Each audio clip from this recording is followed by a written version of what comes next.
السلام علیکم، آپ دیکھ رہے ہیں پروگرام خبر یہ ہے. میں ہوں شازیہ ذیشان. پروگرام میں سعید قاضی ہیں میرے ساتھ اور اسلام آباد سے ہیں رؤف کلاسرا صاحب.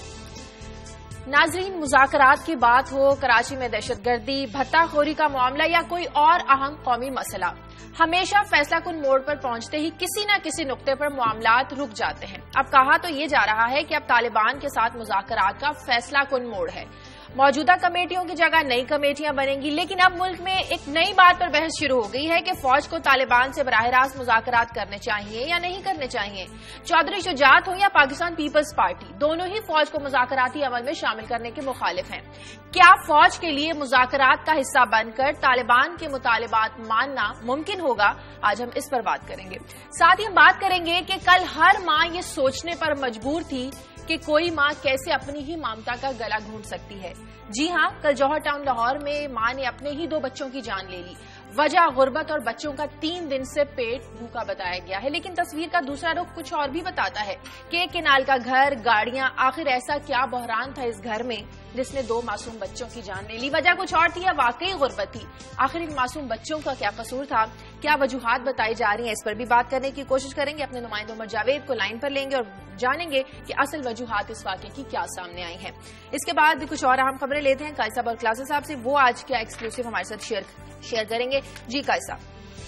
اس سے پہلے کہ میں اپنی خبروں پہ ہوں، یہ جو آپ نے ابھی بات کی نازک موڑ کی، مجھے لگتا ہے ہمارے ملک میں نا ایک دن میں 2-3 دفعہ نازک اور فیصلہ کن موڑ آ جاتا ہے. تو چلیں آگے بڑھتے ہیں، اس پہ تو بعد میں بات کریں گے. ایک تو میں نے آج انکلوڈ کیا ہے، سروے آیا ہے ایک کہ پاکستان کی جو اکثریت ہے 9 میں سے 10 لوگ کس بات پہ کنسرنڈ متفکر یا پریشان ہیں. وہ کیا ہے؟ شیل کا سروے ہے جو انہوں نے کیا ہے 6 شہروں میں، اور کیا یہ اس کی ہم فگرز آپ کے ساتھ شیئر کریں گے. دوسری خبر میں نے رکھی ہے KPK میں ہزاروں ایکڑ اراضی جو کہ اوقاف کے زیر انتظام ہونی چاہیے، اس پہ عام لوگ یا جسے آپ کہتے ہیں لینڈ گریبرز کا قبضہ ہے. چلے ہم یہ تو نہیں کہتے کہ جی یہ کچھ نظام بدل لے، صوبے میں بیٹھ کے آپ نظام تو بدل نہیں سکتے، لیکن کیا آپ ان لینڈ گریبرز کو بھی اگر نہیں پکڑ سکتے تو پھر کیا امیدیں تھیں ہماری یوتھ کی، اور آپ کیا کر رہے ہیں؟ اس پہ بات کریں گے. اور کل جو سٹوری رہ گئی تھی میں اس پہ بات کروں گا کہ یہ ایک جسے کہہ رہے ہیں کہ دوبارہ سے کیا سرد جنگ کا آغاز ہو گیا جو یوکرین نے قبضہ کیا ہے کریمیا، یا جسے کرائمیا بھی لوگ پڑھ رہے ہیں، مختلف انگلش چینل مختلف انداز میں سے پروناؤنس کر رہے ہیں. کیا یہ ہوا؟ کیسے کیوں قبضہ کرنا پڑا پیوٹن کو؟ اور آج جو ایک امپورٹنس دیکھتے ہیں on the part of the west and Europe, یہ کیا معاملہ ہے اور اصل انٹرسٹ کیا ہے؟ اس پہ بات کریں. ٹھیک ہے، کلاسز آپ کے پاس چلتے ہیں. جی کلاسز صاحب، آپ کیا بتائیں گے آج؟ جی شاہجہ، آج 2 سٹوریز ہیں. ایک تو کل کی وہ ایک امپورٹنٹ سٹوری ہے جس پہ خاصا میرے اوپر دباؤ تھا، DMG ورسز یہ سیکریٹریٹ گروپ ہے، کیونکہ دونوں میں میرے بہت سارے جاننے والے ہیں، دوست بھی ہیں کچھ، اور دونوں کی طرف سے اپنا اپنا ایک اسٹرانگ پوائنٹ آف ویو ہے. وہاں پہ سیکریٹریٹ گروپ کے لوگوں کا اپنا ایک پوائنٹ آف ویو ہے. DMG گروپ کے جو افسر ہیں یا SRO کے حوالے سے سول جو ریفارمز آئی ہیں اور جس پہ تنازع کھڑا ہوا ہے، ان کے اپنے کچھ اسٹرانگ پوائنٹس ہیں. امپورٹنٹ ڈیولپمنٹ اس میں یہ ہو کہ اسلام آباد ہائی کورٹ نے اس کو سسپینڈ کر دیا ہے، SRO کو جو جاری کیا گیا تھا، جو ریفارمز وغیرہ لائی گئی تھیں. تو ڈیٹیل کے ساتھ آپ کو دونوں گروپس کا جو پوائنٹ آف ویو ہے وہ ایکسپلین کریں گے، تاکہ کم از کم جو میرے جاننے والے ہیں یا کچھ دوست ہیں ان میں وہ مجھ سے ناراض نہ ہوں، آپس میں جو ان کا لڑائی جھگڑا چل رہا ہے وہ چلتا رہے. ایک دوسری جو سٹوری ہے کہ بلاول بھٹو صاحب نے کل ایک اور ٹویٹ کیا ہے، ویری آپ کہہ سکتے ہیں ان کا انٹرسٹنگ یہ ٹویٹ ہے. آج کل کرتے رہتے ہیں، لگتا ہے یہ کہ جو کچھ ان کو بنا کے پارٹی کی طرف سے بھیجا جاتا ہے اس پہ وہ کرتے رہتے ہیں. کل انہوں نے کہا کہ اسلام آباد واقعہ جو ہوا ہے دہشت گردی ہوئی ہے، اس کے ذمہ دار جو ہیں وہ چیف جسٹس آف پاکستان ہیں، اگر ایکس جو chief justice of Pakistan Iftikhar Chaudhry صاحب. ریزن اس کی انہوں نے یہ دیا کہ انہوں نے سیف سٹی پروجیکٹ کو انہوں نے آ کے اسکریپ کیا تھا. تو اس کو ڈسکس کریں گے کہ اسلام آباد کا جو واقعہ ہوا ہے اس کا کون ذمہ دار ہے. سابق چیف جسٹس آف پاکستان ہے جنہوں نے $124 ملین کا جو ان کا پروجیکٹ تھا اور ڈلٹی ڈیل کی جا رہی تھی چائنا کے، وہ ذمہ دار ہیں، یا رحمان ملک صاحب جن پر بڑے سیریس اور سنگین الزامات لگتے رہے اس ڈیل کے حوالے سے وہ ذمہ دار ہیں، یا موجودہ جو ہمارے سیکیورٹی زار ہیں چودھری نثار علی خان صاحب 1 سال اب ان کو تقریباً ہونے والے، وہ ذمہ دار ہیں. اس پہ بات کریں گے. ٹھیک ہے، لیکن کلاس صاحب سب سے پہلے بات کر لیتے ہیں کہ آج وزیر اعظم کے ساتھ دونوں کمیٹیاں، طالبان اور حکومت کی کمیٹیوں کی آج ملاقات ہے. کیا یہ الوداعی ملاقات ہوگی؟ اور جو نئی کمیٹیوں کا بننا ہے، کیا اب اسے ہم کہیں کہ فائنل راؤنڈ ہوگا، کسی نتیجے پر پہنچنے والے ہیں ہم؟ ایک تو شازیہ اس پہ بڑی آل دو کچھ لوگ ماننے کو تیار نہیں ہے، لیکن میرا یہ اپنا اس پہ انفارمیشن بھی ہے، پوائنٹ آف ویو بھی ہے کہ موجودہ کمیٹی کا رول ختم ہو چکا ہے. یہ آج جو ان کو بلایا گیا ہے یہ صرف مولانا سمیع الرحمان صاحب کو ان کو آپ کیسے اپیز کرنے کے لیے، ان کو تھوڑا سا ان کی ایگو مساج کرنے کے لیے بلایا گیا ہے، تاکہ کل کلام کو ان کے خلاف، حکومت کے خلاف ہو کے بیان بازی نہ شروع کر دے. اور میری جو اندر کی انفارمیشن ہے، کل جب ان سے حکومتی ہم ممبران ملنے گئے تھے اور انہوں نے مولانا صاحب کو بتایا کہ حضور اب یہ آپ کا ہماری یہ الوداعی ملاقات ہے اور یہ کمیٹیاں ختم ہو رہی ہیں، کوئی نئی کمیٹی بنے گی، تو مولانا صاحب بڑے صدمے کا شکار ہوئے اور خاصی انہوں نے سنائی بھی ہیں حکومتی کمیٹی. نہیں تو مولانا سمیع اللہ کو اعتماد میں نہیں لیا گیا تھا، ان سے ڈسکس نہیں کیا گیا تھا کہ ہم نئی کمیٹیاں بنانے والے ہیں، آپ پرانی موجودہ کمیٹیوں کو تحلیل کر کے؟ یہ شاہجہاں ان کا جانا وہاں پہ اعتماد میں لینا تھا نا، اس لیے تو کمیٹی گئی تھی وہاں پہ، اعتماد میں لینے کے لیے گئی تھی کہ حضور اب آپ کا ہمارا کام ختم ہو گیا، اب بورا بستر سنبھالتے ہیں، جتنا ہم نے کام کرنا تھا کر دیا. اب فوج کو، جو حکومت کو اور طالبان کو براہ راست اس پہ مذاکرات کرنے دیں. مولانا صاحب نے اچھی خاصی یہ شروع میں ان پہ ناراضگی کا اظہار کیا کہ یہ تو کوئی طریقہ نہیں، آپ نے پہلے میں نامینیٹ کر دیا اور اب آپ یہ کہہ رہے ہیں کہ نئی کمیٹیز کی ضرورت ہے. تو ان کو یہ بھی بتایا گیا کہ طالبان جنہوں نے آپ کو نامینیٹ کیا وہ بھی اس حق میں ہیں کہ اب یہ بہتر ہوگا فوج اور طالبان براہ راست اس پہ مذاکرات کریں. لیکن مولانا صاحب کی ناراضگی کو سامنے رکھتے ہوئے پھر یہ فیصلہ کیا گیا کہ بہتر ہوگا ان کو وزیر اعظم ہاؤس بلایا جائے، ان کو ناشتہ کرایا جائے، وہیں پہ گپ شپ کر کے ان کا ایگو مساج کر کے تھپکی شپکی دے کے مولانا صاحب کو واپس بھیجا جائے، تاکہ وہ جا کے فیلڈ میں یا میڈیا پہ حکومت کے خلاف بمبارڈمنٹ نہ شروع کر دیں. آج جو ناشتے پہ جو میٹنگ بلائی گئی ہے تو وہ مین اس کا مقصد یہ ہے کہ مولانا صاحب کا، ان کا اور ان کی ٹیم کا تھوڑی سی تھپکی شپکی، ان کو ایگو مساج، کو سری پائے، کو نہاری وغیرہ اور لاہوری ناشتہ کرا کے ذرا ان کو تاکہ وہ ناراض نہ ہو. ٹھیک ہے کلاس، مجھے بریک لینے، بریک کے بعد واپس آئیں گے تو بات کریں گے فوج کو جو بیچ میں مذاکرات میں شامل کرنے کی کوشش کی جا رہی ہے، مخالفت بھی کی جا رہی ہے اس کی، اس پر بات کریں گے ایک بریک کے بعد.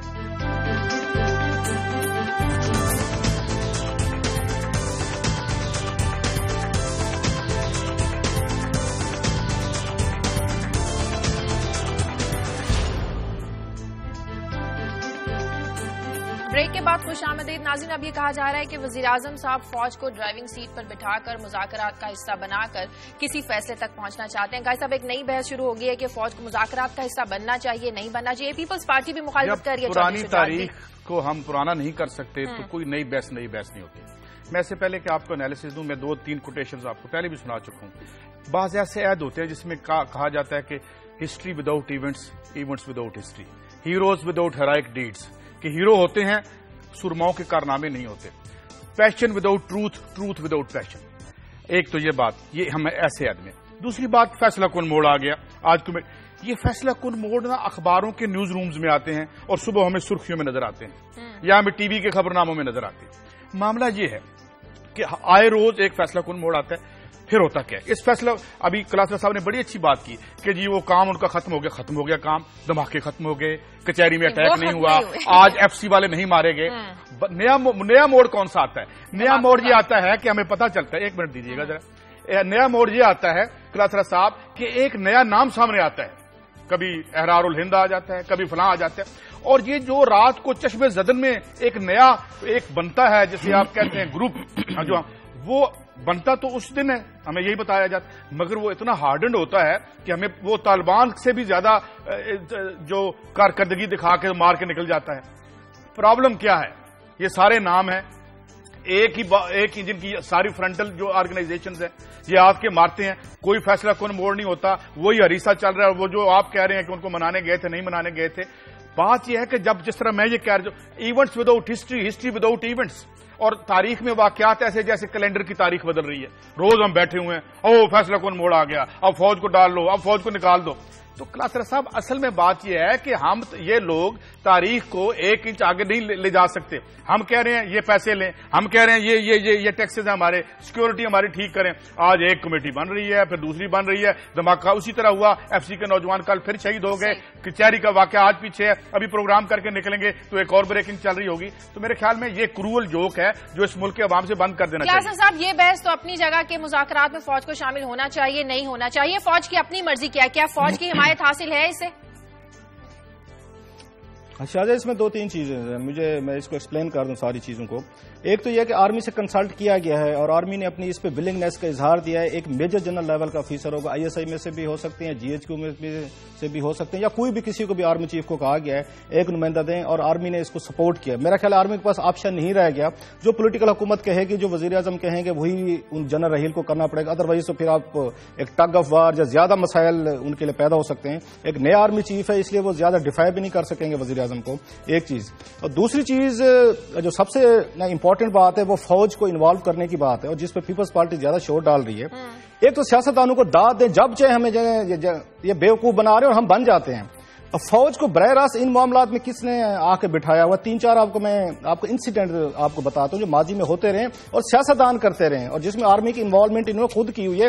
ہم جو آرمی اور طالبان کی ڈائریکٹ ان کی ڈیلز ہوتی رہی ہیں, 10 کے قریب معاہدے ہوئے ہیں فوج اور طالبان کے درمیان, ہم 2 منٹ کے لیے اس کو بھی بھول جاتے ہیں. آپ کو یاد ہوگا جب بھٹو صاحب کے خلاف PNA کی موومنٹ چلی تھی تو جنرل ضیاء کو اور ان کے کمانڈرز کو یہ باقاعدہ پولیٹیکل افیئرز میں بھٹو صاحب نے ملوث کیا تھا. یہ سب سے بڑی اس کی مثال ہے جو ہمارے سامنے آئی تھی. اس کے بعد 1990 میں اگر آپ کو یاد ہوگا 91 میں کراچی میں جنرل آصف نواز اس وقت کور کمانڈر تھے. انہوں نے اب بہت سارے دھڑے تھے MQM کے تھے, ان کو بیٹھ کے فوج کی نگرانی میں ان کے ایک دوسرے کے جو قیدی تھے ان کا تبادلہ کروایا گیا تھا. وہ بھی آرمی کو اس وقت انوالومنٹ شامل تھی اور پولیٹیکل حکومت وہاں پہ موجود تھی. اور تیسرا جو بڑا واقعہ ہوا تھا اگر آپ کو یہ یاد ہو, بینظیر بھٹو صاحبہ نے جب وہ لندن میں تھیں اور NRO کی ڈیل چل رہی تھی جنرل مشرف کے ساتھ, تو اور مجھے یاد ہے میں انہی دنوں وہاں پہ لندن میں بیٹھ کے رپورٹنگ کر رہا تھا اپنے اس وقت کے نیوز پیپر گروپ کے لیے. بینظیر بھٹو صاحبہ نے جنرل مشرف سے یہ شرط رکھی تھی کہ آپ کے ساتھ بات چیت تو ٹھیک ہے لیکن مجھے گارنٹی چاہیے, گرنٹرز چاہیے. انہوں نے گرنٹرز کے طور پر جنرل کیانی کا نام لیا تھا, اور جنرل کیانی صاحب باقاعدہ لندن تشریف لے گئے تھے, DGIS ہی تھے اس وقت, اور انہوں نے وہاں پہ بیٹھ کے ساری کی ساری بینظیر بھٹو صاحبہ کے ساتھ NRO کی ڈیل کی تھی, اس پہ گرنٹرز بنے تھے. اور لاسٹلی جو میرا ایک جنرل سوال ہے, آپ بات جاری رکھیے گا. آپ سمجھتے ہیں کہ ہماری پولیٹیکل لیڈرشپ اتنی اسٹرینتھن اور ویل انٹرینچ ہو گئی ہے کہ وہ جو آرمی کو ہم بالکل باہر نکال دیں اور آرمی کا کوئی رول نہیں, یا ہماری پالیٹکس میں آرمی جو ہے وہ کوئی, یا جب ہمیں باہر کا کوئی بھی ہم میگزین دیکھتے ہیں تو وہ کیا کہتے ہیں, دی موسٹ پاورفل آرمی. تو یہ سارے کھیل میں ڈیل میں ہم آرمی کو کیسے نکال سکتے ہیں؟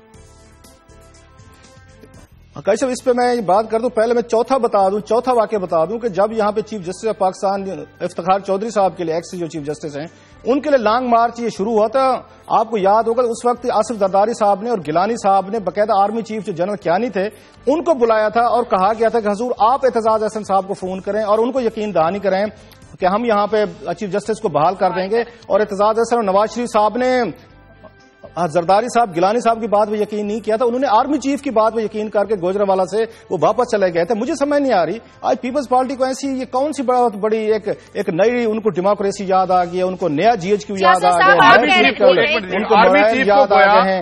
یہ کام تو ہوتے رہے ہیں. نہیں, یہ جو چیف جسٹس صاحب بحال ہوئے تھے تو پھر آپ تو وہی بات کر رہے ہیں نا, آپ یہی بات کر رہے ہیں کہ وہ جو لانگ مارچ تھا وہ ختم ہوا جب مین جو اس پاور سٹرکچر میں وہ اندر آئے تو بات ختم ہوئی. تو پھر ہم کیسے کہہ سکتے ہیں جنگ فوج لڑ رہی ہے اور اسے ہم کہیں آپ باہر ہو جائیں؟ کلاسر صاحب آپ یہ کہہ رہے ہیں کہ فوج کے لیے ضروری ہے وزیر اعظم کی ہدایات پر عمل کرنا, اس کو اوبے کرنا, تو اس کا مطلب یہ ہوا کہ طالبان پھر جو مطالبات پیش کر رہے ہیں وہ بھی فوج کی مجبوری ہوگی ماننا؟ اب یہ سب سے بڑا مشکل کام ہے. جو مجھے بتایا گیا ہے کہ انیشلی طالبان کی جو ڈیمانڈز آئی تھیں انہوں نے سب سے پہلے ڈیمانڈ یہ کی تھی کہ جو عورتیں اور بچے آرمی کے پاس ہیں ان کو واپس کیا جائے. اور جو میرے ذرائع نے مجھے بتایا کہ نواز شریف صاحب کا کہنا تھا کہ یہ بے شک ان کی ڈیمانڈ ان کی نہ بھی ہو, ایون دین ہمیں اپنے پاس اپنے دشمن کے بیوی بچے بھی ہوں, اگر دشمن کے بھی بیوی بچے ہمیں نہیں رکھنے چاہیے, ان کو ریلیز کرنا چاہیے. یہ تو طالبان کی ڈیمانڈ ہو یا نہ ہو, اور میرا خیال ہے ان کا بڑا ایک اچھا اور ان کا ہیومنسٹک ان کا ویو ہے. اور یہ ہم نے دیکھا کہ بہت سارے دہشت گردوں کی فیملیز بڑے مزے سے بڑے اچھے طریقے سے پاکستان میں رہ رہی ہیں, بچے بھی ان کے اسکول جاتے ہیں, اچھی ایجوکیشن بھی لے رہے ہیں اور وہ سیکیور بھی ہیں. اور جو میرا خیال ہے ریاست کو ایسے ہی کرنا چاہیے, ریاست میں اور دہشت گردی میں فرق ہونا چاہیے. صاحب ایک بات بتائیں, یہ جو وداؤٹ فیئر روزانہ اٹیک ہو رہے ہیں, کل پھر اٹیک ہوا, اس سے پہلے ادھر اٹیک ہوا, تو اب ہم یہ جو ہمارے اندر رجائیت ہے, کمیٹی نے کام کر دیا, ایک فیز ختم ہو گیا, اب اگلا فیز آ گیا, تو یہ ساری باتیں بے معنی نہیں لگتی جب تک ہمارے بچے اور ہمارے فوجی شہید ہوتے رہیں گے. قائد صاحب سلیم صافی بھی مسئلہ لائن پہ. قائد صاحب جی جی جی، اب قائد صاحب کیا کریں جب آپ کی پولیٹیکل لیڈرشپ لڑنے کو تیار نہیں ہے؟ آرمی کی اپنی ان کی ریزرویشنز ہیں، 20 حکام ہم نے آرمی کے بھی دیکھے ہیں، جب آرمی کے پاس فل 5 سال تھے وہ بھی رزلٹ ہم نے دیکھ لے، جب جنرل کیانی صاحب آرمی چیف تھے پوری پاور سے ان کے پاس جو چاہتے کر سکتے تھے، انہوں نے جو کچھ کیا اب وہ آپ کے سامنے موجودہ پولیٹیکل ایلیٹ ہے، یہ لڑنا نہیں چاہتے۔ صافی صاحب اس سوال کا جواب آپ ہی دے دیجئے کہ یہ کیا پھر اب پیش رفت ہوئی ہے؟ اگر ڈیلی اٹیک ہونا ہے، ڈیلی ہمارے لوگ مارے جانے ہیں، تو کوئی پیش رفت نظر آ رہی ہے آپ کو؟ نہیں، پیش رفت تو صرف کمیٹی کے حوالے سے ہو گئی ہے میرے خیال میں، کیونکہ میری اطلاع کے مطابق کمیٹی کے پرسوں اس کی قتل کا فیصلہ ہوا تھا۔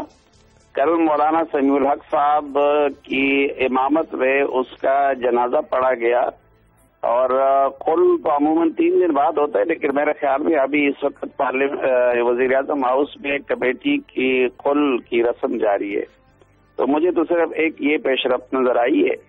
باقی یہ جو ابھی رؤوف صاحب کی اس سے میں تائید کرتا ہوں کہ حیرت انگیز بات یہ ہے کہ اس پیپلز پارٹی کی طرف سے فوج کی انوالومنٹ کی مخالفت کی جا رہی ہے، جنہوں نے پچھلے 5 سال یہ تمام معاملات 100% فوج اور ISI کے سپورٹ کیے تھے، اور ایک میں پرسنلی جانتا ہوں جو سوات کا معاہدہ ہوا تھا اس کا اسکرپٹ ٹوٹلی ISI نے تیار کیا تھا، اور پیپلز پارٹی کے کہنے پہ عوامی نیشنل پارٹی کے وزراء نے جا کے اس پہ صرف دستخط کر لیے تھے۔ اور مجھے خود یاد ہے کہ جب ہمارے یوسف رضا گیلانی صاحب وزیر اعظم ہاؤس سے رات کو سوات آپریشن کو اناؤنس کرنے کا ٹی وی پہ آ کے اعلان کر رہے تھے، تو اس سے 5 دن پہلے جنرل کیانی صاحب نے ہم کوئی 8-10 جرنلسٹ تھے ہمارے ایک گروپ کو بلایا تھا، اور اس میں انہوں نے اپنا فیصلہ اناؤنس کیا تھا۔ اور ابھی ایک اور ہمارے محترم صاحب چودھری شجاعت حسین صاحب میدان میں نکلے، وہ بھی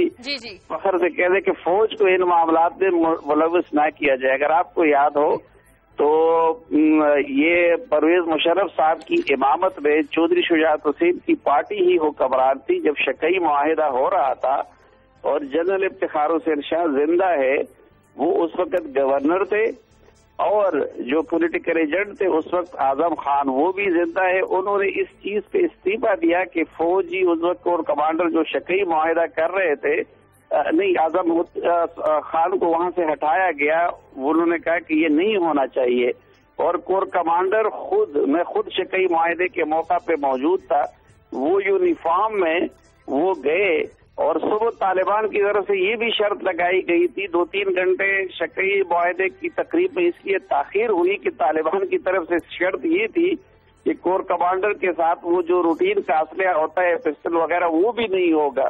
اور آج وہ چودھری شجاعت صاحب بھی کہہ رہے کہ جی فوج کو اس معاملے میں ملوث نہیں کرنا چاہیے۔ جی شاید پوچھ لیں، میں پوچھنا چاہ رہا تھا سلیم صاحب، یہ جو کچھ ہو رہا ہے، اور آرمی اور KPK کے گورنر، وزیر اعلیٰ، آرمی کے نمائندوں پر مشتمل کمیٹی جو ہے، آپ نے نواز شریف صاحب کو 1-1.5 مہینہ ان کے ساتھ ہیلی کاپٹر میں سفر کرتے ہوئے یہ تجویز بھی دی تھی اور کالم بھی لکھا تھا، 1 مہینے بعد وہی کچھ کرنے جا رہے ہیں جو آپ نے ان کو کہا تھا اور انہوں نے آپ کی بات نہیں مانی تھی، تو ہم کہہ سکتے ہیں کہ ہماری قوم کا وہی صاحب ہے، 100 پیاز کھاتے ہیں پھر بعد میں 100 چھتر کھاتے ہیں، کہ 1 مہینے میں اتنے سارے بندے مرام رو کے آپ نے جو ان کو یوزفل تجویز دی تھی، آج 1.5 مہینے بعد وہی کام ہونے والا ہے، تو یہ کیا معاملہ ہے؟ کیوں ہم 100 پیاز اور 100 چھتر اکٹھے مل کے بیٹھ کے کھاتے ہیں؟ سر نہیں، میں نے تجویز بالکل آپ درست فرما رہے ہیں، میں نے اس وقت بھی دی تھی، پھر لکھا بھی تھا، پھر جب یہ مذاکرات کی کمیٹی بنا رہے تھے تو اس وقت بھی میجر عامر صاحب بھی گواہ ہیں، باقی لوگ بھی، کہ میں نے ان سے کہا کہ یہ چیزیں پبلکلی نہیں ہو سکتی، جو اسٹیک ہولڈرز ہیں۔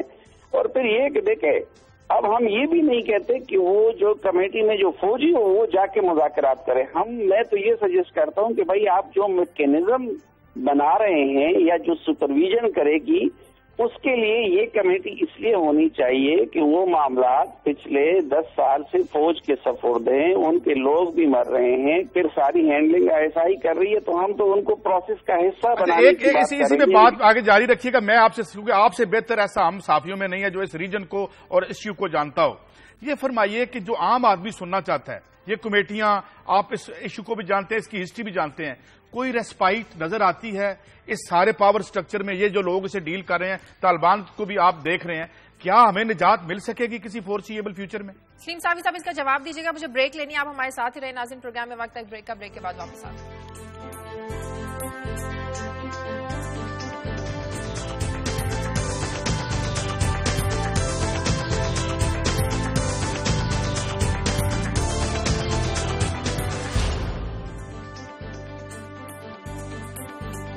بریک کے بعد خوش آمدید. سلیم صافی صاحب ہمارے سے ٹیلی فون لائن پر موجود ہے. سلیم صافی صاحب, ایک تو قائی صاحب کے سوال کا جواب دیجیے جو بریک سے پہلے انہوں نے کیا تھا, ساتھ ہی فائنلی یہ بتا دیجیے کہ آخر فوج کو انوالو کرنے کے بعد قوم کسی مثبت نتیجے کی امید رکھے. میرے خیال میں یہ ایک ہی سوال ہے, یہ بتا دیں کہ اس میں فوج کو شامل کر لیں, جس کو مرضی ڈال لیں.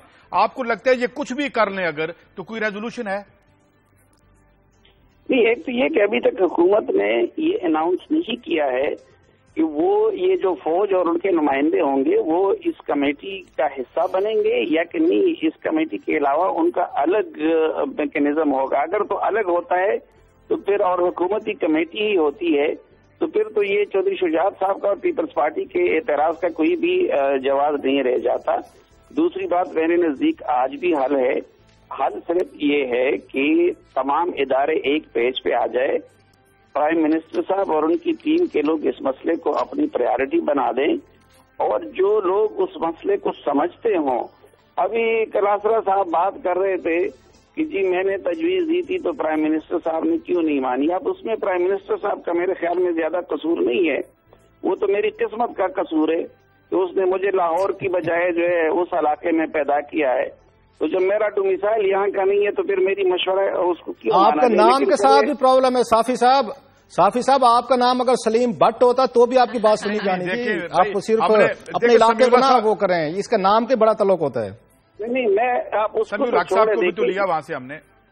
اس پورے پروسیس میں دیکھے آپ, ہم کہتے ہیں جو خیبر پختونخوا کی مسلم لیگ نون کی قیادت ہے, آپ رؤوف کلاسرا صاحب کو پتا ہے اس پورے عمل میں کہیں سردار مہتاب نظر آتے ہیں, کہیں امیر مقام نظر آتے ہیں, کہیں پیر صابر شاہ نظر آتے ہیں, کہیں خود گورنر خیبر پختونخوا نظر آتے جو اس علاقے کے چیف ایگزیکٹو ہیں. تو اگر توجہ دے یہاں ایک پیج پہ آ جائیں تو یہ مسئلہ مینج ہو سکتا ہے. اور ریجن کی سطح پہ میں آج آپ سے یہ کہہ رہا ہوں کہ اگر ہم سفارتکاری کی سطح پہ امریکہ, افغانستان اور پاکستان کی حکومتیں اور اسٹیبلشمنٹ ایک صفحے پہ آ جائے ٹرولی اور ایک دوسرے کے ساتھ کھیلنا چھوڑ دے تو ود ان منتھ اس ریجن میں امن بھی آ سکتا ہے. لیکن سوال یہ ہے کہ کیا فاطمی صاحب وہ کام کر سکیں گے؟ ٹھیک ہے, بہت شکریہ, بہت بہت شکریہ سلیم صاحب. اچھا کلاس صاحب, یہ جو کہہ رہے ہیں کہ جی امریکہ بھی پیج پہ آ جائے تو امریکہ کو ہم کیسے پیج پہ لائیں؟ چلیں آگے بڑھتے ہیں. میں اسی پہ نہیں, میں اسی پہ بات کرنا چاہ رہا تھا کہ سلیم صافی صاحب صبح صبح کھیلنے کو چاند مانگ کے گئے ہم سے, جو کہا نا کہ سارے اس خطے کے آ جائے. صبح صبح انہوں نے کھیلنے کے لیے صافی صاحب نے چاند مانگ لیا ہے, بچے کی طرح کہ مجھے چاند دے, میں نے کھیلنا ہے. سب کو سیم پیج پہ لائیں حضور, یہ سیم پیج پہ آنے والی کی وہ نہیں ہے. آگے بڑھتے ہیں. ناظرین, کل بڑا افسوسناک واقعہ پیش آیا لاہور کا علاقہ جوہر ٹاؤن, جہاں پر ایک ماں نے بقول اس ماں کے کہ اس نے غربت سے تنگ آ کر اپنے جو 2 معصوم بچے تھے ان کو مار دیا, ان کو موت کی نیند سلا دیا. اصل واقعہ کیا ہے, کیا واقعی غربت وجہ تھی یا گھر کے حالات کچھ اور تھے؟ بات کریں گے ہمارے نمائندے عمر جاوید سے. عمر, ہم نے دیکھا کل یہ سارا واقعہ جو تھا آپ کور کر رہے تھے, اصل وجوہات اب تک کی تفتیش کے بعد کیا سامنے آ رہی ہیں؟ کیا واقعی غربت وجہ تھی یا شوہر اور بیوی کی آپس میں کوئی لڑائی جھگڑے وجہ تھی؟ جی شاہجی, اب تک جو معلومات ہمیں موصول ہو سکتی ہیں اس کے اندر غربت جو ہے وہ بالکل بھی وجہ نہیں ہے ان دونوں معصوموں کو قتل کرنے کی. جس مکان میں یہ لوگ رہتے ہیں یہ اس لڑکے کی والدہ کا مکان ہے جو کہ ان کے نام ہے. تھوڑا سا لاؤڈلی بات کیجیے گا, آپ کی آواز کلیئر سمجھ نہیں آ رہی ہے. جی شاہجی, میں نے کہا کہ غربت جو ہے وہ ان دونوں معصوم قتلوں کی بالکل بھی وجہ نہیں ہے, کیونکہ جس گھر میں یہ لوگ رہتے ہیں یہ گھر ان کی والدہ کے نام ہے. دوسرا, ان کے پاس 2 گاڑیاں بھی موجود ہیں, لڑکے کے نام 2 دکانیں بھی ہیں اور اس کا سود کا کاروبار بھی ہے, وہ پیسے سود پہ بھی دیتا ہے. تو ان کی ناچاکی چلی آ رہی تھی. کچھ وجوہات جو ہیں وہ لڑکے کی مبینہ طور پہ ایک گرل فرینڈ تھی, اس کے ساتھ تعلقات بھی بتائی جاتی ہے. دوسرا, لڑکا جو تھا وہ نشے کا عادی تھا. کل دنیا نیوز سے گفتگو میں اس نے یہ بھی بتایا کہ وہ رات کو خواب آور گولیاں لے کے نہ سوئے تو اس کو نیند نہیں آتی, اور جب وہ بچوں کو خاتون قتل کر رہی تھی تو تب بھی گھر میں موجود تھا اور اس نے بھی کوئی ریٹیلیشن نہیں کی. تو پولیس نے 4 مختلف اینگلز کے اوپر تفتیش جو ہے وہ رات کو شروع کی, جس کے اندر پہلا اینگل یہ ہے کہ جب یہ گھر میں موجود تھا تو اس نے ریٹیلیشن کیوں نہیں کی, روکا کیوں نہیں گیا. دوسرا, 3 دفعہ جو پولیس نے ان کے گھر پہ چھاپے مارے تھے مختلف ادوار میں, وہ چھاپے کیوں مارے گئے. تیسرا یہ گھر اگر ان کے نام ہے تو پھر غربت وجہ کیوں بتائی جا رہی ہے، اور چوتھا یہ کہ جو گاڑیاں گھر میں موجود ہیں وہ کس کی ملکیت ہیں.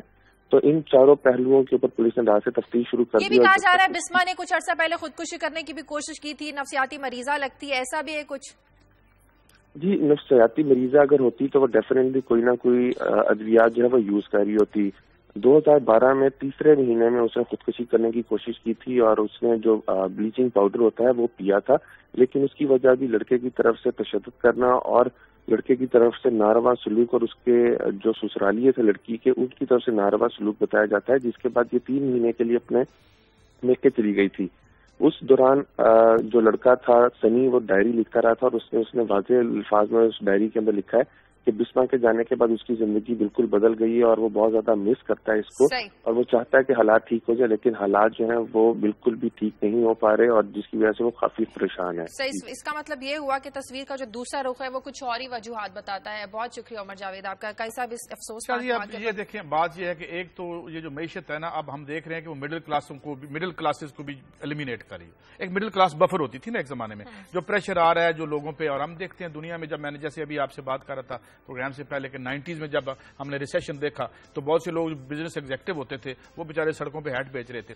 تو یہ ساتھ اس میں دوسرا معاملہ بھی آ گیا اس لڑکے کی جو تھی یہ، تو یہ سارے مل کے ہم سوسائٹیز از فالنگ اپارٹ. یہ لگتا ہے اسی دن 8 بندے یہاں قتل ہوئے اسی جگہ پہ چند دن پہلے کی بات ہے. کیا صاحب آپ کیا کہیں گے اس واقعے پر؟ شاہجہاں میں لندن میں تھا، 2007 کی بات ہے. کیس میں نے پڑھا تھا، میرے ذہن میں وہی کیس آ رہا ہے. اب ذرا فرق دیکھے گا 2 سوسائٹیز کیسے ڈیل کرتی ہیں. ایک باپ گھر گیا، اس کا بیوی سے کسی بات پہ وہاں پہ جھگڑا ہوا تو اس کا ہاتھ لگا، جو اس پہ الزام لگا تھا کہ اس نے اپنی بیٹی کو اٹھا کے نیچے پھینک دیا، وہ 3-4 سال کی تھی اور اس کی ڈیتھ ہو گئی. اس کو جب جج کے سامنے پیش کیا گیا، الزام یہ تھا لندن کی پولیس نے لگایا کہ اس نے اپنی بیٹی کو قتل کیا گھر آ کے. تو جج نے کہا کہ میں نہیں مان سکتا کہ کوئی باپ جو ہے اس طریقے سے اپنی بیٹی کو قتل کرے گا. اس نے کہا پہلے اس کی انویسٹیگیشن کیجئے، اور اس نے پولیس کو ریمانڈ انہوں نے نہیں دینے دیا. پولیس سے لے کے جج نے فیصلہ کیا کہ پہلے اس کے جائیں، ایک باپ کے ہاتھ سے اگر قتل بھی ہوا ہے وہ بہت بڑے ٹرامے کا شکار ہوگا، اس کو آپ کسی ماہر نفسیات کے پاس لے کے جائیں، اس کو وہاں پہ ریہیبلیٹیٹ کریں، اس کی کاؤنسلنگ کریں، اس سے بیٹھ کے بات کریں. اس کو جب تک ریہیبلیٹیٹ نہیں ہوگا پولیس اس کو ہاتھ نہیں لگا سکتی، پوچھ بھی نہیں سکتی. اس کی انویسٹیگیشن کی گئی تو پتہ یہ چلا وہ جو باپ تھا اس کے دفتر میں پرابلم چل رہے تھے، اس کو بھی یہی فائنینشیل پرابلم آ رہے تھے. وہ گھر پہ آیا، اس کی بیوی سے آرگومنٹ ہوا، اور اس نے غصے میں اس کی بیٹی اس سے ملنے کے لیے تو اس نے زور سے اس کو ہٹایا بیٹی کو، تو ساتھ میں بیلکنی تھی تو وہیں سے نیچے گر کے مری.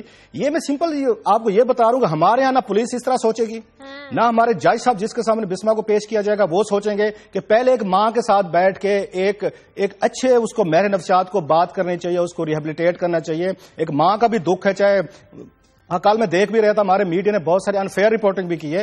آپ کو اتنا ججمنٹل نہیں ہونا چاہیے. جب تک بسما کی پوری بات ہے آپ کو سننی چاہیے. ماں اس لیول پہ جا کے ایون اگر گھریلو بھی اس کی نچاکی تھی تو میں نے کل دیکھا ہے کہ میڈیا کا جو ایک رول ہے، میڈیا کا صحیح رول نہیں تھا، اور جس طرح کی ججمنٹس پاس کی گئی ہیں اس سے پہلے ضروری ہے کہ بسما کو پولیس کے پاس آپ دینے کی بجائے ایک ماہر نفسیات اس کو ریہیبلیٹیٹ کیا جائے، اس کی کاؤنسلنگ کی جائے، اس کی بات سنی جائے، اس کے بعد پروسیڈ کیا جائے. اٹس ویری انفیئر جو میں کل دیکھتا رہا ہوں، اور جس طرح کی رپورٹنگ کی گئی ہے میرا نہیں خیال کہ ہم نے کچھ بہت سارے پروفیشنل جو تقاضے تھے پورے کیوں.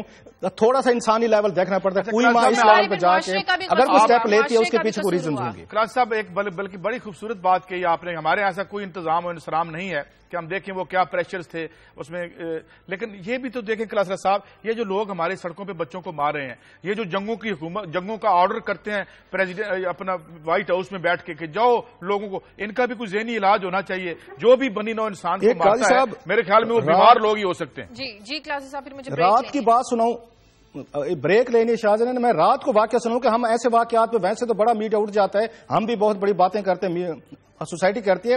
رات میں آ رہا تھا یہاں پہ اور میں نے چوک پہ دیکھا F9 پارک کے پاس ایک بندے نے ایک بڑا خوبصورت بچہ اٹھایا ہوا، اس نے اسکول کے ایون جوکر پہنے ہوئے تھے، اس کو کوئی اس نے چیز کھلا کے رات کے 11 بجے کی میں بات کر رہا ہوں، اس کو وہ پورا گاڑی والوں کو دکھا کے ان کو شو کر رہا تھا مجھے آپ یہ پیسے دیں اور بیکری. اس پہ کسی کا ضمیر نہیں جاگتا. وہ خیر میں نے 15 پہ کال کی، پولیس کو بات کی، ایون دین پولیس نے کہا ہم آپ کو رپورٹ کریں گے، بتائیں گے کہ ہم نے کیا ایکشن لیا ہے. یہ میرا خیال 12 گھنٹے ہونے والے ہیں، 10 گھنٹے ابھی تک 15 کی طرف سے کوئی مجھے کم از کم رپورٹ نہیں کیا گیا. آپ نے کمپلینٹ کی تھی کہ رات کو 11 بجے ایک بندہ چھوٹے سے بچے کو اٹھا کے اس کو کوئی حفیم کھلا کے کس کا بچہ ہے اغوا کیا ہوا ہے، اس کا اپنا بچہ ہے کس کا، کسی کو پتہ نہیں ہے. رات کے 11 بجے کھڑا تھا اور وہاں پہ سینکڑوں گاڑیاں گزرتی ہیں، کسی کو پرواہ نہیں. ٹی وی پہ یہ حادثے دیکھ کے تو ہمارا ضمیر جاگتا ہے، ہم بھی بڑی لان تان کرتے ہیں بیٹھ کے. لیکن یہ جو اس طرح کے کام ہو رہے ہیں 11 بجے بچے کو وہاں پہ اٹھا کے اس کے ذریعے آپ وہ مانگ رہے ہیں، اس پہ نہ ضمیر ہمارا جاگتا ہے، نہ میڈیا کا جاگتا ہے، نہ پولیس کو وہاں پہ خیال آتا ہے کس کا بچہ ہے جس کو رات کو 11 بجے ایک بندے نے حفیم کھلا کے اٹھایا ہوا ہے اور وہ گاڑی والوں سے پیسے مانگ رہے ہیں. اور 15 پہ کال کیا میں نے باقاعدہ، اس کا مجھے کوئی رسپانس نہیں آیا. اس کا میں پروگرام کے بعد آپ کو تھوڑا سا ایک واقعہ اور بتاتا ہوں. بریک لینی ہے ناظرین، پروگرام میں وقت تک بریک کا، بریک کے بعد واپس آتے ہیں.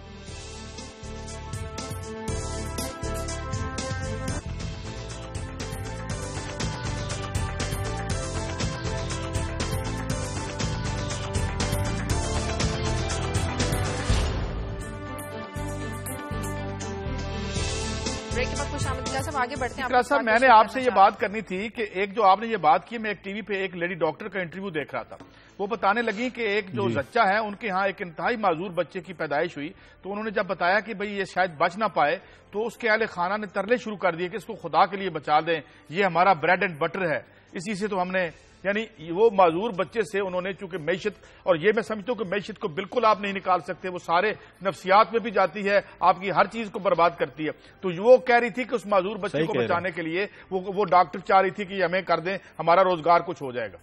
خیر آگے بڑھتے ہیں. اور ضروری بھی نہیں ہے کہ صاحب ایک چھوٹا سا کامنٹ، ضروری بھی نہیں ہے کہ جس کے گھر اپنا نام ہے وہاں پہ فائنینشیل ایشوز نہیں ہے. میں ذاتی طور پر بہت سارے لوگوں کو جانتا ہوں جن کے پاس گھر بھی ہیں، ایون بچے بھی ان کے اچھے اسکولوں میں، ایون دین جتنی مہنگائی ہوگی ہے، جتنی مہنگائی ہوگی ہے ان کے لیے مشکل ہوگا. اس لیے یہ کہہ دینا کہ کسی کا گھر ہے اور کوئی تھوڑا مسائل پہ جا رہا ہے، کسی کا چھوٹا موٹا بزنس ہے، گاڑی دودھ تو نہیں بن سکتا نا، ضروری نہیں ہے. بہت سارے تو نہیں دے سکتا. سفید پوش لوگوں کا بہت برا حال ہے. میں آپ کو بیٹھ کے اسکرین پہ بہت ساری ذاتی طور پر میرے نالج میں ہیں یہ چیزیں ہیں کہ سفید پوش لوگوں کا وہ نہ بیچارے کسی سے بھیک مانگ سکتے ہیں اور نہ بیچارے جا کے اپنا گھر چلا سکتے ہیں، بہت مشکل حالت میں ہیں وہ لوگ. آگے بڑھنے کلاس صاحب اپنی خبر شیئر کیجیے. ڈی ایم جی افسران اور سیکریٹریٹ گروپ میں جنگ جو ہے وہ تیز ہو گئی ہے، کیا معاملات چل رہے ہیں ان کے بیچ میں؟ جی شاہ جی، آپ کو یاد ہوگا ہم نے سٹوری بریک کی تھی یہیں پہ اپنے ہی شو میں کی تھی کچھ عرصہ پہلے. ایک بتایا گیا تھا کہ ایک نیا SRO جاری کیا گیا تھا جس میں ان کی سول سروس ریفارم جو ہے اس کو ریسٹرکچرنگ کی گئی تھی، اور اس پر جو سیکریٹریٹ گروپ ہے انہوں نے بڑے سیریس ایلیگیشن لگائے تھے ڈی ایم جی کو، جن کو اب PS کا نام دیا گیا ہے. ان کا یہ کہنا تھا کہ ڈی ایم جی افسران جو ہیں انہوں نے زیادہ شیئر لے لیا ہے، حالانکہ ان کا جو بنتا ہے ان کی تعداد جو ہے تو یہ تقریباً 10% بنتے ہیں سیکریٹریٹ کے، یا ان کی ٹوٹل اوور آل جو ان کی تعداد بنتی ہے تو لوگ، لیکن سیٹس جو ہیں ان کے پاس جو ٹاپ پوزیشن ہے وہ 90% لی ہوں جو ان کا تھا سیکریٹریٹ گروپ کا تھا. اور اچھے خاصے اور بھی انہوں نے اس میں الزامات لگائے ہوتے. الزامات سے مراد کوئی اور قسم کے الزامات نہیں ہے. وہ یہ کہنا چاہتے تھے کہ ڈی ایم جی جو ہے ہر جگہ چھایا ہوا ہے، یہاں پہ آپ بیڈ گورننس دیکھ لیں، آپ چیزیں دیکھ لیں، بڑے بڑے عہدے بھی انہوں کے پاس، لیکن ایون دین پاکستان کا حال دیکھیں. وہ اچھی خاصی تنقید کرتے تھے. اس میں OMG کے بھی تھے، اس میں ٹریڈ کامرس، اور دوسرا جو اوور آل سیکریٹریٹ گروپ ہے. اچھا انہوں نے جا کے ایک یہ پٹیشن بھی کر دی تھی اسلام آباد ہائی کورٹ میں، اور وہاں پہ جج صاحب جو ہیں شوکت عزیز صدیقی صاحب، انہوں نے اسٹے کر دیا، اس کو روک دیا ہے، اس پہ امپلیمنٹیشن جو ہے جو ان کا SRO جاری کیا گیا تھا. تو کچھ میرے بھی جاننے والے ہیں، کچھ اچھے دوست ہیں ڈی ایم جی میں، اچھے لوگ بھی ہیں ڈی ایم جی میں. آف کورس وہ بعض شاید میں گفتگو کرتا ہوں تو یوں لگتا ہے کہ سارے کا سارا آوے کا آوا بگڑا ہوا ہے، تو لیکن سرٹنلی ڈی ایم جی میں بھی اچھے افسران ہیں، جیسے ہر اس میں گروپ میں دیگر میں بھی ہوتے ہیں. انہوں نے مجھے بڑا ڈیٹیل کے ساتھ ڈی ایم جی نے اپنا ایک پوائنٹ آف ویو بھیجا ہے، تو دونوں کو ہم نے کوشش کی ہے کہ مکس کیا جائے، جو ہمارے ہیڈرز ہیں وہ چل رہے ہوں گے. ایک تو انہوں نے یہ کہا، جو ڈی ایم جی کا کہنا ہے کہ ایک سول سروس کے سٹرکچر میں کچھ بیسک پرابلم تھے، اور 56 کا جو ایک لا چل رہا تھا، سول سروس ریفارم چل رہی تھی، اور بھٹو صاحب نے بعد میں آ کے ان کو چینج کیا تھا. تو ہم نے کوشش کی ہے کہ تمام گروپس کو ان کا برابر کا حصہ ملنا چاہیے، اور بہت ساری چیزیں انہوں نے پوائنٹس وہ بھیجے ہیں جو ان کی طرف سے آتے ہیں. وہ تو ایک انہوں نے یہ کہا کہ پہلے یہ ہوتا تھا کہ صدر پاکستان کو یہ ایک پاور ملی ہوئی تھی کہ وہ CSS میں یا ڈی ایم جی یا دیگر گروپس میں بیٹھ کے براہ راست وہ تعیناتی کر سکتے تھے. ایک تو اس SRO کے ذریعے اس کا راستہ روک دیا گیا ہے. اب جو بھی کام ہوگا FPSC کے ذریعے ہوگا، نہ کہ کسی اس کے صدر کے ذریعے ہوگا. دوسرا وہ اہم بات اس میں کہتے ہیں SRO میں جو ہوئی کہ فوج کے ذریعے جو انڈکشن ہوتی تھی، انہوں نے کہا کہ اب وہ ہم نے وہ بھی روک دیے کہ فوج نے اگر کرانی بھی ہے، اگر فوج سے آنا بھی چاہتے ہیں وہ باقاعدہ CSS کا جا کے امتحان دیں گے، اس کے بعد ہی آ سکتے ہیں. اس میں تیسری بات وہ یہ کہتے ہیں کہ ہمارے اوپر الزام لگتا ہے کہ ہم نے زیادہ سیٹس لی ہیں، جو ڈی ایم جی کہتے ہیں. ان کا یہ کہنا تھا کہ اگر آپ ابھی بھی دیکھ لیں 93% سے زیادہ جو آپ کے فیڈرل لیول پہ آپ کے آفسز ہیں جو ڈی ایم جی کے لوگ بیٹھے ہوئے ہیں، اور اس SRO کے ذریعے انہوں نے کہا ہم نے اپنے آپ کو 65 کر دیا، فکس کر دیے، الٹا 30% ہم نے اپنا شیئر کم کیا ہے. ہمارے اوپر الزام لگ رہا ہے کہ ہم زیادہ لینا چاہتے ہیں. اور پلس وہ یہ کہتے ہیں پروونشل سول سروسز کو بھی ہم نے کوٹا دیا ہے کہ ان کو بھی یہ رائٹ ہونا چاہیے کہ ایک فیڈرل پول ہے یہاں پہ آنا چاہتے ہیں، اور سب کی جو ان کی ایفرٹس ہیں، انٹیلیجنس ہے، یہ تمام گروپس کی وہ بھی یہاں پہ آنے چاہیے. تو یہ ان کے مین ان کا کہنا. پلس OMG پہ خاصا ان کی ان کو نہیں چھیڑا گیا، ان کو نہیں کہا گیا کچھ. ہاں یہ بڑا انٹرسٹنگ اس میں چیز ہے، 2 گروپس کو نہیں چھیڑا گیا، ایک پولیس کو نہیں چھیڑا گیا اور دوسرا انہیں فارن آفس کو نہیں چھیڑا گیا. شاید اس کی وجہ یہ ہے کہ موسٹلی یہ جو اس پہ SRO آ رہا ہے یہ سیکٹریٹ ریلیٹڈ اس میں ہے، کیونکہ وہ جو ان کی پوسٹنگ ہے پولیس کی ہے، فارن آفس کا اپنا ایک اسٹرکچر ہے ان کا. یہاں پہ ایک آپ کہہ سکتے ہیں کہ اپنا سیکٹریٹ ہے فارن آفس کا، جس سے انٹریکشن بہت کم ہوتا ہے، اور فارن آفس کے لوگ جا کے اس میں نہیں لگتے، ڈسٹرکٹ میں نہیں لگتے، یا ڈپٹی سیکرٹری لیول کے لوگ آ کے نہیں لگتے. میں عام وزارتوں کی بات کر رہا ہوں، اس لیے انہوں نے ان کو نہیں چھیڑا. ایسے سیم پولیس کو بھی اس میں نہیں چھیڑا گیا. اور DMG کا ایک اور بھی کہنا ہے کہ اس میں ٹریڈ، کامرس اور دوسرے جو گروپس ہیں ان کو بھی فائدہ ہوگا. اور جو بار بار بات جو مجھے رپیٹ کی گئی ان کی طرف سے، انہوں نے کہا جی ہمارے اوپر یہ الزام مت لگائیں کہ ہم زیادہ سیٹس لے رہے ہیں. ہم نے اپنا شیئر جو اس وقت 93% ہم نے لے رکھا ہے کہ جو کہ اس میں الاؤڈ نہیں ہے، ہم نے اس کو کم کر کے 65 کر دیا. اچھا ساتھ میں OMG کی بات کرتے ہیں، OMG کو ہٹ کیا گیا اس میں صاف ظاہر ہے. وہ یہ کہتے ہیں کہ OMG کے لوگ زیادہ شور مچا رہے ہیں کہ سیکٹریٹ ہم چلاتے ہیں. ان کا یہ کہنا ہے کہ CSS کے جب امتحان ہوتے تو آپ اگر دیکھیں تو اس میں جو اسٹوڈنٹس جو اپیئر ہوتے ہیں ان سے جب یہ مانگے جاتے پریفرنس مانگی جاتی ہے وہ OMG گروپ کو 7ویں 8ویں نمبر پہ رکھتے ہیں. وہ یہ پہلے نمبر پہ نہیں رکھتے کہ ہم نے OMG بننا ہے، اس لیے وہ فال کرتے ہیں وہاں پہ اور آتے ہیں. اچھا OMG کی ڈفرنٹ ایک سٹوری ہے. وہ کہتے ہیں یہ بابوز ہیں، یہ بابوز آ جاتے ہیں، انہیں نہ وہاں پہ رولز کا پتہ ہے نہ ریگولیشن کا پتہ ہے، ہم نیچے سے ساری چیزیں ان کو تیار کر کے دیتے ہیں، ہم محنت ہم کرتے ہیں. وہ کہتے ہیں نا کہ وہ اس کا ایک محاورہ ہے کہ محنت کرے فاختہ بھی، اور آگے میں نہیں کہتا میرے DMG کے دوست وہ ناراض ہو جائیں گے. تو اس لیے ہاں OMG کا کہتے ہیں محنت ہم کرتے ہیں، رولز ریگولیشن ہم کرتے ہیں، سیکٹریٹ ہم چلا رہے ہیں. یہ بابوز آتے ہیں کہ اوپر ہمارے بیٹھ جاتے ہیں اور پھر بیٹھ کے چلاتے ہیں. لڑائی ہے یہ جو بیوروکریسی ہے. ہاں یہ وہ لڑائی ہے نا صاحب. ایک میں بیچ میں تھوڑی سی انٹروینشن کرنا چاہتا ہوں. بات یہ ہے کہ یہ تو بڑے خوش نصیب لوگ. کل بھی میں ایک اپنے بیوروکریٹس دوستوں کے پاس گیا ہوا تھا، کیا شان تھی. یہ تو وہ لوگ ہیں کہ جنہیں اپنے رائٹس کا مسئلہ بنا ہوا ہے. تو یہ آپس میں ڈیسنٹلی یہ بھی طے نہیں کر سکتے کہ بھائی آلریڈی آپ خوش نصیب طبقات میں سے ہیں، یو ریپرزینٹ 0.1% لوگوں کو آپ ریپرزینٹ کرتے ہیں، تو آپ آپس میں مل کے کوئی مسئلہ ٹھیک کر لیں. ایک سوال میں نے پوچھا تھا اپنے ایک OMG افسر دوست سے، میں کہ یار یہ بتاؤ کہ اگر آپ آ جاتے سول سروس میں، اس میں آپ لینڈ کرتے DMG میں، تو آپ اسی طریقے کے آپ DMG کے خلاف باتیں کرتے یا مجھے آ کے آپ سمجھاتے جیسے آپ ابھی بیٹھ کے کر رہے ہیں. سو یہ کہ آپ کہہ رہے ہیں کہ کسی کے 5 نمبر زیادہ آ گئے، کسی کے 2 آ گئے، کسی کے 3 آ گئے، اور سم ٹائم میں اس ریولری کو انجوائے کرتا ہوں. اچھا ہمارے یہاں بھی رہتی ہے، جرنلزم میں بھی ایک آپ ریولری دیکھیں گے، صحافیوں میں دیکھیں گے، آپ معاشرے کے ہر طبقے میں پروفیشنل فیلڈز میں ریولریز ہوتی ہیں. اچھی چیز یہ ہے کہ دونوں گروپس یا اس میں جو OMG ہے یا سیکٹریٹ گروپ ہے وہ عدالت چلے گئے ہیں، اور بہتر ہوگا عدالت فیصلہ کرے گی. اور ہم اس میں پارٹی نہیں ہے، دونوں سائڈ کا ہم نے بتا دیا. میرے جو دوست ہیں وہ میرا خیال مجھ سے ناراض نہیں ہوں گے آپ. یا مجھے کچھ میسیجز آ رہے ہیں بیفور اس کے میں اپنی سٹوری پہ جاؤں تو وہ یہ کہہ رہے ہیں کہ بہرحال میں یہ کچھ ناقابل بیان بھی ہے اور ناقابل تحریر بھی. آگے چلتے ہیں کلاترا صاحب، میں ایک سٹوری آپ سے شیئر کرنا چاہتا ہوں. کتنے فین فیئر کے ساتھ یہاں پہ جو ہم PTI کی بات کرتے ہیں ہمارے دلوں میں بھی نرم گوشہ تھا. یہ میں سٹوری آج دیکھ رہا ہوں KPK کی کہ یہاں پہ جو محکمہ اوقاف ہے اس کی 47,000 کنال زمین جو ہے وہ قبضے میں ہے جو لینڈ گریبرز ہیں، اور وہ چھڑوائی نہیں جا رہی اور نہ ہی چھڑوائے جانے کا کوئی ہمیں اندیا نظر آتا ہے. میرا سوال بڑا اس میں آپ کو فکر دے سکتا ہوں. 40,000 کنال مردان میں ہے، اس کے ساتھ یہ اور جو دیگر DI خان میں ہے 1,004، مطلب ایک بریک اپ ہی ہے ہمارے پاس. یوں سمجھ لیں مجموعی طور پر تقریباً 47,000 کنال زمین ہے. اچھا آپ پانی صاف نہیں دے سکتے، کوئی بات نہیں، بڑے مسائل ہیں. اچھا آپ کوئی اور صحت کے لیے کچھ انہوں نے پیکج دیا ہے، دیکھیں گے وہ کتنا افیکٹو ہوتا ہے. اس پہ کیا خرچ ہوتا تھا کہ جو زمین ہے لوگوں کے قبضے میں اس کو واپس لے لیں. تو پھر جب ہم دیکھتے ہیں کہ آپ کی صفوں میں اتنے پاورفل لوگ کھڑے ہیں، آپ کے وہی طبقات آپ کے ساتھ کھڑے ہیں جنہوں نے جن کا یہ لینڈ گریبرز کے ساتھ تعلق ہے یا جو باثربت لوگ ہیں، تو پھر اس میں میرے خیال میں ہم خواب دیکھنے چھوڑ دیں. کلاترا صاحب مجھے کمنٹ آپ کا چاہیے کہ اس کو چھڑوانے میں کتنی دیر لگتی ہے ریاست کو کہ زمین واپس لے لے. قاضی صاحب اس کے لیے ول چاہیے، جو ول اس پاکستان میں موجود نہیں ہے. ایک سمپل سی بات ہے، تمام آپ کی بات ٹھیک ہے. اب چھوٹی چھوٹی چیزیں دیکھ رہے ہیں, ہمارے اندر سے ول ختم ہو چکی ہے. یہ قوم, یہ لیڈرز, یہ ہماری فورسز یا جو بھی ہیں ڈیمورلائز ہو چکے ہیں. ایک لمبی ڈیبیٹ ہے جو اس پہ کرنے کی ضرورت ہے. کل میرے ایک میرے دوست ہیں پولیس افسر, مجھ سے تھوڑے سے ناراض ہو گئے, میں کوئی کامنٹ کیا تھا اس پہ.